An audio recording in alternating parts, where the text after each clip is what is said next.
guys, welcome back to my channel and another video here. Today I have a Topic Tuesday that I'm posting on a Saturday because no gods, no masters, am I right? But I just really missed doing these types of videos. I feel like in the past year to year and a half, I've kind of been mostly talking like swatch and reviews, and while I like doing those and, those are, an integral part of my channel, I also feel like I kind of built my channel on doing the more like granular stuff, talking about most favorites, least favorites, top 10 lists, just weird stuff in the nail polish community, that kind of stuff. And I want to get back to these more like topical videos because for me, they're the most interesting and fun to film because I get to just yap, Before I go any further though, I did want to show you guys. So my friend Sass Swatch Nails, she got me this mug for my birthday and it just came in. It says the only thing that keeps me going is Mothman's fat ass. Hilarious. So yeah, I saw this on the Topic Tuesday Instagram, which I will link down below in my description box.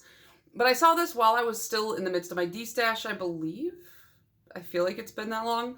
And I was like sitting on it because I'm like, let me wait till I get my D-stash done, get all the numbers together. And then once I finished my D-stash, it took me, this long to get all the numbers together because I had to update my spreadsheet and do all that kind of stuff. And that takes quite a bit of time.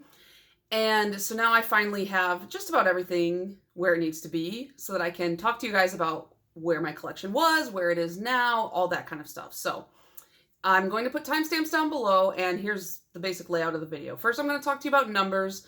Like I said, just what got taken out, how much got taken out, percentage-wise, colors, all that kind of stuff. So if you're not interested in like that kind of detail, you can skip it if you want. I mean, I'm not there. I'm not the YouTube police. I can't stop you. But I do find that kind of stuff kind of interesting, and I feel like you guys might be surprised to see some of these numbers because once I totaled it up, I was like, there's no way. And then I talked about this a little bit in my D-stash, but I will talk again about just like why I did what I did and why I finally, after years and years and years of collecting, I just felt like, I need to de-stash, even though I had always said I would never do this. I will talk about how I'm going to move forward with my collection and what I'm doing differently now than what I had been doing in the past several years. And then I will be talking about just the last couple steps that I need to make, because while I have got my drawers in order and all that, there's still one major step that I need to go through with. And I've had a lot of people ask me about this in the comments. And so I just wanted to address it. It sounds like it's like this like horrible thing, but it's like, I just want to talk about it here so you guys know like where I am at in the process. So let's hop right into the numbers. So according to my spreadsheet data, before the D-stash, I started with 2,523 nail polishes, which is a lot of nail polishes. That's quite a few. And I ended up decluttering, removing from my collection, putting in boxes that are still sitting under my desk, 690 nail polishes in boxes that I was just like, I don't need this, I don't need this, I don't want that. That's crazy. 690 is more nail polishes than most people just have. I mean, I bet if I went to every apartment in my complex and took the nail polishes that I found in every single person's apartment, that wouldn't add up to 690. Like, I am the outlier here. So I feel like that was when I added that up today and I finally brought myself to look at the number. I felt a little bit like, like I felt a little bit like, it's like 690? How? But that still leaves me with 1,833 nail polishes. And I'm okay with those, but it's just like, I don't know. It just felt like kind of like ooh, Hillary, what have you done, So I made these little charts of what was decluttered, and I'm just looking at them on my screen, but I will put them up here so you guys can see. But as far as shades decluttered, I'm going to go color by color. So red, out of the 690, I decluttered 63 reds, which I guess I don't find that surprising because it's like I have finally gotten over my fear of wearing red, but I definitely still don't wear it as much because I have like particular types of reds that I like. And now I'm left with 118 reds in my collection. So still quite a lot of red. I decluttered 124 pinks, which at first I thought was kind of a lot, but I also just owned a lot of pinks, so that made sense. So I have 176 pinks left in my collection. I decluttered 40 orange polishes, which left me with 91 orange polishes in my collection. And a lot of the oranges that I decluttered, I feel like were creams of similar colors or more like peachy, strained peaches type of oranges that I just don't like to wear. Yellows, I only decluttered 17, and I love yellow, so I think it was pastel yellows, and now I have 112 yellows in my collection. Green, I decluttered 61, and those were more like mintier or lighter greens. I just am not a big pastel wearer, and no surprise, I'm left with 331 greens in my collection, which is it's 18% of my collection, according to the spreadsheet. Blues, I decluttered 91. Again, higher number, but I own so many blues. So blue is currently the biggest like chunk of my collection. I have 359 blues remaining. Purple, this one surprised me. 142 purples I decluttered, and that left me with 305 purples. I guess it's just I had a lot of purple. I really love purple. Purple, blue, and pink, apparently. I decluttered 24 browns. I don't own as much brown as other colors. It left me with 59, which is still a lot of brown, but I wasn't surprised to see that one low. Golds, I decluttered 32 gold polishes, leaving me with 43. Again, not a color I reach for a ton, and I like kind of like warmer golds rather than like antique golds. Silvers, I decluttered 19, and I have 49. I prefer silver over gold, so that's not surprising to me. I decluttered 26 black polishes, leaving me with 58 black polishes. And like black polishes, a lot of them look kind of similar. There's not as much depth and interest you can do with black after a while, so I just got rid of a lot of stuff that seemed to be duplicated to me. I got rid of 8 grays, which I love gray polish, so I didn't see myself getting rid of a ton. Left me with 59, so pretty good ratio of like keep to get rid of because I know I love gray. White polishes, I got rid of 39, and that left me with 42, so almost half my white polishes. I was like, get out of here, I don't need you anymore. What? I don't know what that was. I don't know who overcame me with that, but I just was like, I don't like white. And then you know what's so funny is after that, I started wearing some white Crellies, and I was like, wait, I kind of like these. But I don't like plain whites. I really like white with like fun popping glitters in it. So I will keep that in mind when I go to buy polishes from here on out. And then as far as like multicolored, these are like polishes that usually have like a ton of different colors of glitter and maybe don't have as much of a base color. Usually these are like toppers that I just feel like don't pull strongly into one color category or another.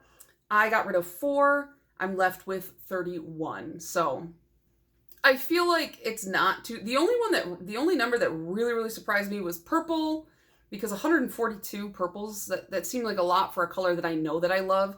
And then even pink, 124, even though it is like a bigger chunk of my collection, I was still kind of surprised that I let so many pinks go, but I still have so many pinks and purples left that maybe that's why it didn't feel so crazy at the time. As far as like the finishes go, I will pop up the chart here as well.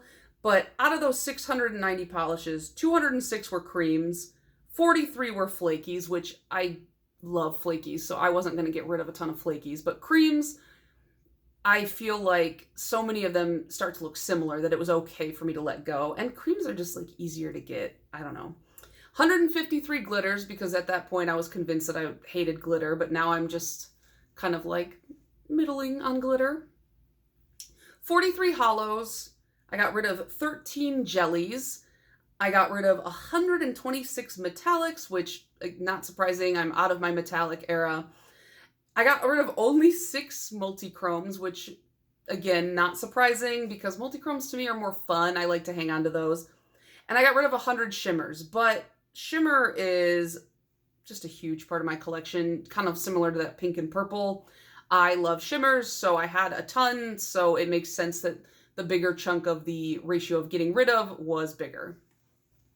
It took me roughly a week of working on and off on going through my drawers because I went through what I have and I went through my spreadsheet and I highlighted everything that I had on it. And then everything that wasn't highlighted, I moved to my sheet because I have a sheet where it's like everything I own. And then I have a sheet where it's like everything that I used to own but has been since removed from my collection, whether I gave it away, it ran out, it broke, whatever. And so once I highlighted everything I had, I took all the unhighlighted stuff and transferred it over to basically the declutter / destash sheet in my spreadsheet. And then my spreadsheet was fixed up and ready to go. So my spreadsheet, I would say, is pretty much good. I have a few like blank sections where I just don't have the collection name. For me, the collection isn't as important to have in the sheet as all the other data. I just put it in there for reference purposes. So sometimes when I'm bored at work or I have some extra time, I'll go through and try to find like what collection was this from, what collection was that from, but it's not like the most vital thing for me. So let's get into why I actually decluttered in the first place. So I have behind me, you can kind of see there's 4 Helmers there. And then I basically ran out of space in those 4 Helmers. And I went to IKEA and I bought a 5th Helmer. And it doesn't fit in, like, my desk is here and then the 4 Helmers are right there. And they all fit perfectly and it takes up the whole wall. And I was like, where am I going to put this 5th Helmer? And so now it's like over here somewhere and it's like not in this cohesive spot. And I like built it. And then after I built it and I put some nail polishes in it, I kind of sat there and I was just like, this is outrageous. I was like, this isn't good where I'm headed with this. And that's not to say that people who have larger collections than me are supposed to feel the same way. It's just that I recognized that I had gotten to a point where I was buying stuff just to buy it, just to have it, just to collect it. And the hobby became just about collecting and not about necessarily wearing and sharing and feeling all the happy, fun feelings that I felt before. And I was like, I am spending a lot of money on nail polish that I don't even think gets to see the light of day half the time. And for me, that's just not what I wanted. But I had gotten to a point in my life where, Rob and I went from being, in college, working college jobs, to both of us finally being in big kid jobs, as you might want to call them, and making money for the first time in our lives where we felt like we had a pretty reasonable amount of disposable income, as well as being able to put money away and pay all our bills and upgrade our living space and things like that. So we were finally feeling like financially somewhat comfortable. And so I could finally start spending like more splurgy money on myself. And I think I may have ran away with that. And I bought a ton of nail polish. And then my YouTube channel got monetized. And so I was able to just take that money and kind of just pump it right back into nail polish. And so it just kind of became this like cycle. And then I felt like, oh, I'm a nail polish YouTuber. I have to be buying new collections and reviewing them in order to stay relevant. Even though that's not even how my channel really started. Like my channel, I would review stuff that I got, but I wasn't constantly buying new stuff. I was really focused more on like interest niche content. And so I kind of pulled back a little bit and I was like, I know people like my swatch and reviews and I like to do them, but I don't want that to be the only thing that I do. And I don't want that to be the main focus of what I do. And so I was like, well, maybe I should declutter. And so I decided that my entire collection must fit in 4 Helmers, aside from like the little ones that I have on display. Where these guys right here, you could see them, the fancy ones. Like anything that I want to display is fine, because I'm not going to let that get out of hand.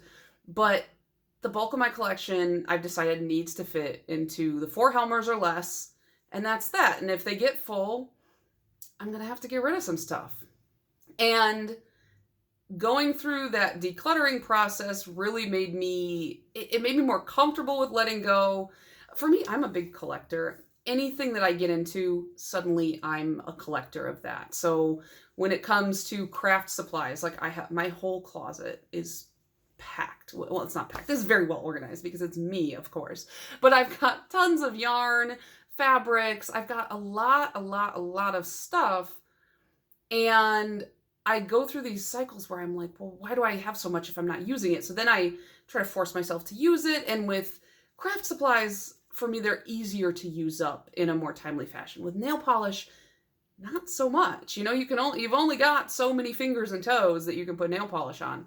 And so I just felt like it was time to actually do a de-stash. And it wasn't easy at first because letting go is hard, you know? But documenting the process through my videos, it made it a lot easier for me. And by the second or third video, I was a lot more confident with getting rid of stuff. And then when I went through the final box, I think I only pulled out like 4 or 5 that I was like, I decided I actually want to keep these. So I felt really good about it. And then of those boxes, I let a couple of my friends go through them. I let my sister go through them. And I just said, take what you want. Like, take anything you want. I pulled out everything that I wanted to like sell because I know that they're worth like a little bit more. Like some of my hollow tacos, Great Lakes lacquer. I think I have a couple moon cats, you know, that stuff where I'm like, I know I can make a little bit of return back because, you know, I have put a lot of money into this hobby. But for like a lot of the drugstore stuff or like the lesser known indie brands and stuff like that, I just said, take it, get it out of my house. It's yours. And I was happy that they could take that stuff home with them. Even my dad went through it to get some nail polish for his fishing lures. And I have a couple more friends that I have in mind that I want them to go through.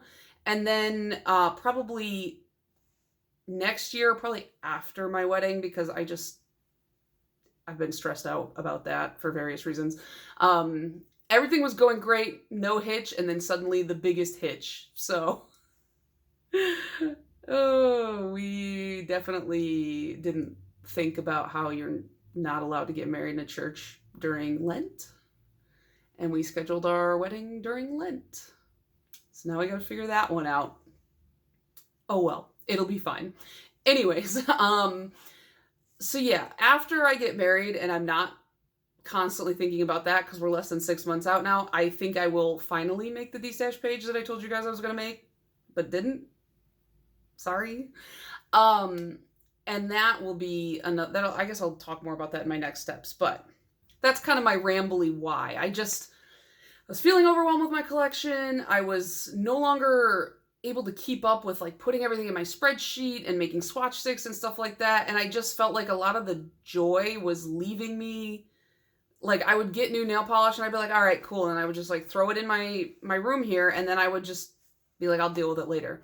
Whereas before, when I would get new nail polish, I'd be so excited. I'd be like, which one of these am I going to wear first? I can't wait to make the swatch sticks. I can't wait to put these in my spreadsheet. Half the time I had already put them in my spreadsheet the second I ordered them. Like I wasn't feeling that kind of joy anymore. And it honestly made me kind of sad because I was like, this is a lot of money to not feel joy about anymore. So how have I changed? How am I moving forward? How am I going to maintain what I've done? Well, I feel like doing the de-stash kind of rewired my brain because I honestly can't remember the last time I bought a full collection, like just because. Like even at Polish and Beauty Expo, there was a collection where I wanted, I think like 4 of the 5 or 5 of the 6, I can't remember. I wanted all but one, and I was like, I should buy the last one too, just so that I can do a swatch and review. And I talked myself out of it, and I only bought the ones that I wanted, and I did the swatch and review anyways. And you guys liked it. And you were like, that's fine. Don't buy stuff you don't want to buy. And I was like, oh, okay. Like, everything's fine. Like, nobody's mad at me. And so I just decided, like, only buy what you absolutely want. I have not shopped Polish Pickup every single month like I used to. I will go on and I will check and see if there's anything I like. And if there's stuff that I'm like, I absolutely must have, then I'll buy. Like, this is Rogue's Poison Apple. I had to have that, and I had to wear it right away. And that's how I know I'm doing this right. I'm recapturing the joy of what I used to have. And so, and I haven't taken this, I need to take it off because I need to swatch some stuff, but I really like this polish. And I'm not buying just to buy anymore. I'm not buying collections just to review them. I'm just reviewing what I get and making the content I can with what I have because it's just more fiscally responsible. But also it's more fun that way for me, you know? I've also decided that if I get stuff from a brand, I'm going to do my swatch and review. I'm going to make my video on it, but then I'm not going to keep everything if I don't love it. Like, for example, I have a swatch and review of the new Orly Loose Threads. This is the breathable fall holiday collection, and you guys will see that review on Tuesday. But here's the collection, and I like maybe 3 of the 6. Like, I like them all. They're all pretty colors, but I know that I would only consistently reach for about 3 of the 6. So I'm going to keep a maximum of those 3, maybe even less, depending on if I have stuff on my swatch rings that are similar. And then I'm just going to see if some of my friends or my sister want the rest, because I don't need them sitting in my collection if I know that I'm not going to actively reach for them. And that is very big of me because I'm somebody who's like, I've got to hold on to it. But I've reached this point where I feel like I can do that now. So I'm not keeping things that I don't like anymore. I'm not buying things that I don't care about or don't want anymore. And it has helped immensely with just regaining the joy of this hobby. I feel like that was really rambly. I hope that that was interesting or made any sense. So what are the final steps of my collection and like getting it all updated and where it needs to be? There's 2 things I need to do. And one, like I said before, is I need to make my D-stash page. I want to probably reach out to a couple people, like maybe I'll reach out to Janitza and Polish with Ray because they both seem to have like D-stashing down pat. And I might ask them for some tips and hints because it just seems like overwhelming to list everything and like keep everything organized and all that. But I need to set up a D-stash page, and when I do, I swear to God, you guys, I'm going to post it on my community tab first so you guys will know before anybody else that I have a D-stash coming up. But like I said, that's a ways off just because I've got a lot going on personally and just mentally I'm drained. I think it's just the weather change. Like whenever the weather changes, I'm like, well, I'm not functional for a month. I need to move somewhere that has like 1 to 2 seasons because I can't keep going through this 4 times a year. And then the other thing is my swatch rings. And I get a lot of questions about this. And so what I'm talking about, if you're unaware, they're on the wall. I don't know why I keep trying to point like I don't know. They're over there. Rob says I'm really bad at pointing. Whenever we're in the car, I'll be like, oh, go that way. And he's like, I can't see where you're pointing. I'm like, I'm sorry. But this is what the swatch rings look like. I call them my little jailer's keys of nail polish because they remind me of like the cartoon jail keys. But I have one really big, I think it's like a 3-inch binder ring. And then these are like 1.5-inch binder rings here. And then I put like 10 to 20 swatches on each one. And I separate them by color, and they're on my wall, and I think they look great, and I know some people think they look tacky, like a nail salon, and I love that for me.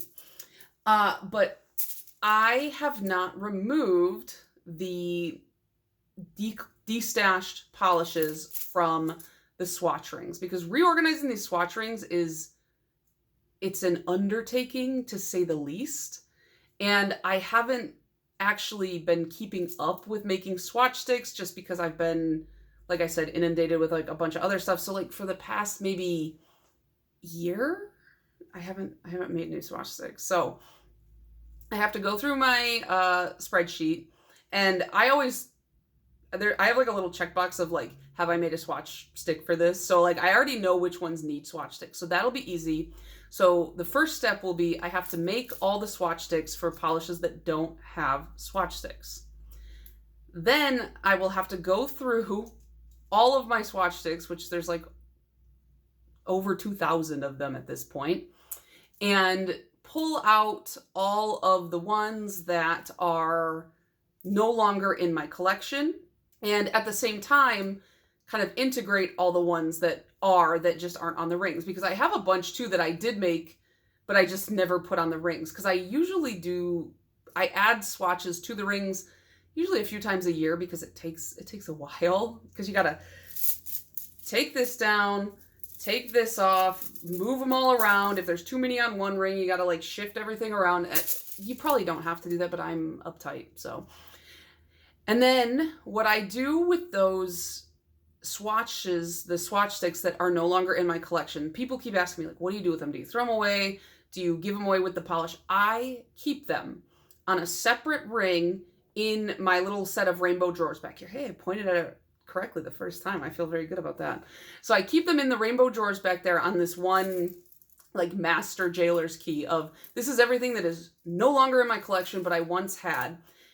And I say that I keep that for reference. I don't know if I've ever actually referenced it, but I just keep them because I'm like, this is like what I used to have. It's almost like a scrapbook of like, these are the things I got rid of. And it's like, I don't want to just throw them away because it feels wasteful. I know just keeping them around isn't like helpful either, but it is kind of cool to be like, oh, this is everything I used to have, everything I got rid of. And if I ever want to like reference a color where I'm like, why did I get rid of that? Maybe I should rebuy it. I can go to my swatch rings and look at it on the decluttered swatch ring and go, oh, that's why you decluttered it. So that's kind of one of the big reasons why I keep those. But yeah, that is the current collection, the current state of my collection, what's all zipping around in my drawers and all that. Let me know if you guys had any more specific questions about my collection that I didn't answer in this video, and I'll try to answer them in the comments below. But yeah, let me know your thoughts on this video, any opinions or comments you have down below, and I'll see you in the next one. Bye.